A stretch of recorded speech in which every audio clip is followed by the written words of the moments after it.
How long have you been a farmer?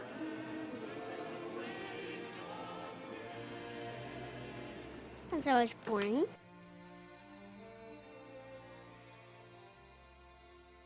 you think that's good that people know where their food comes from? Yeah. You go to the store and your choice of foods, if you really look at your choices, there's not a whole lot. I don't think American people like to be boxed in. We raise hogs, we raise them outside. We raise Mangalitsa and Russian boar. The reason we do that is because we have severe winters and we need a hardy pig. And we also want a pig that's got a good layer of fat on it for the customers that we service. We like dark red meat in our hogs, and our customers like them too. The Michigan DNR has said that hogs that have certain characteristics are feral.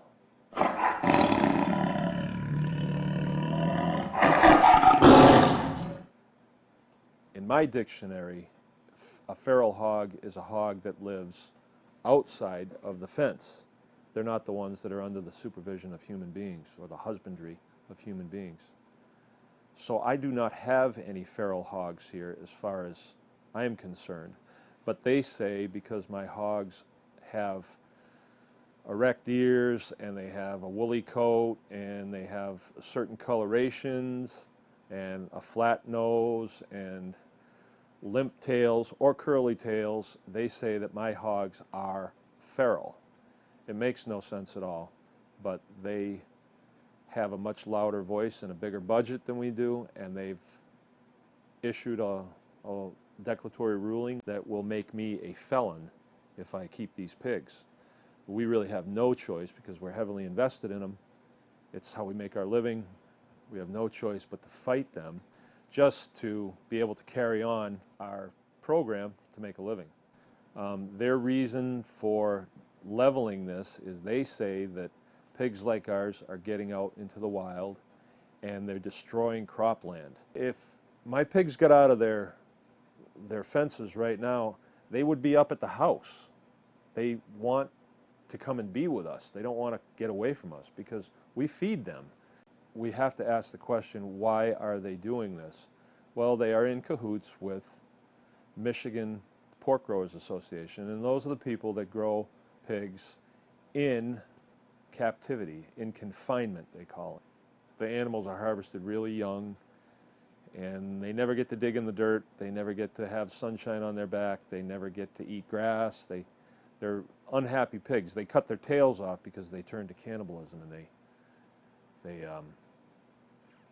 it's a bad situation. But those are the guys that don't want guys like me growing pigs out in the dirt. So they've employed the DNR to come after us, and they've said that our pigs spread disease when they go feral.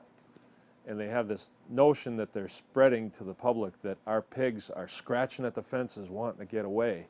There are 10 other states that are watching what Michigan does.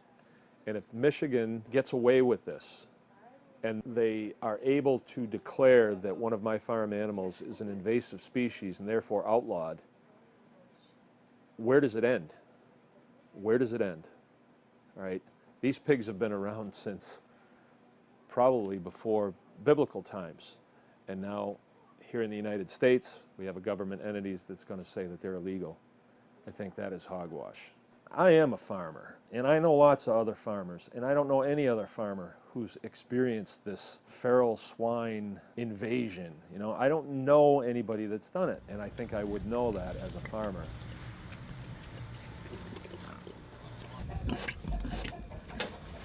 These pigs are killers. They'll take your arm off. They are going to put lots of family farms out of business, and that is their goal. So what I'm saying here is there is an active assault against the family farm. So you're asking me if I think the family farm is important. I do, because I could do a lot of things. I don't have to do this. This isn't a great way to get rich or anything like that, but it's a good way of life. And because it's important to me, it's worth defending. And it is worth defending with every resource that I have, every single resource that I have. This is an important fight. It's because it's not just about this one pig on this one farm or one activity where people go and hunt. If people want to eat things that are sustainable and build their community and their environment, we need to be able to keep these kind of pigs and do what we need to do. What they're trying to impose on American citizens is buy our food and you have no choice. So they're trying to put the American farmer, the family farmer like me, out of business. We have to stop them. During the revolution in this country, there were only 20% of the colonists that did anything. 20%. And of that 20%, very few actually picked up arms. Very few, percentage-wise. The other 80%, a lot of them had headed to Canada or did nothing and waited to see what was going to happen. Well, in this fight, we'll probably have about the same turnout. And I would just say, if anybody that hears my voice, if you're part of that 20% that'll actually do something, and you're motivated to do something, then I would suggest that you do. Our website is bakersgreenacres.com. That's our sales website, but you can contact us through there. And this fight is not going to be fought with, signing petitions or giving me a pat on the back or, we're thinking of you, Mark. That's not what's going to do it. It's dollars and cents. Dollars and cents are the bullets that we need to put in our guns to fight this in court of law. Their problem is they're not motivated. They're mercenaries, all right? A mercenary is somebody that fights for money. Anybody that works at the DNR is there for one thing, to get a paycheck. In our case, we either win or we're out of business. And then we have to find some other way to feed our family. So we're motivated. We're motivated. And that's what we got going for us. So I'm happy to be where I'm at. I am. I would have liked to have been there at the revolution. I really would have.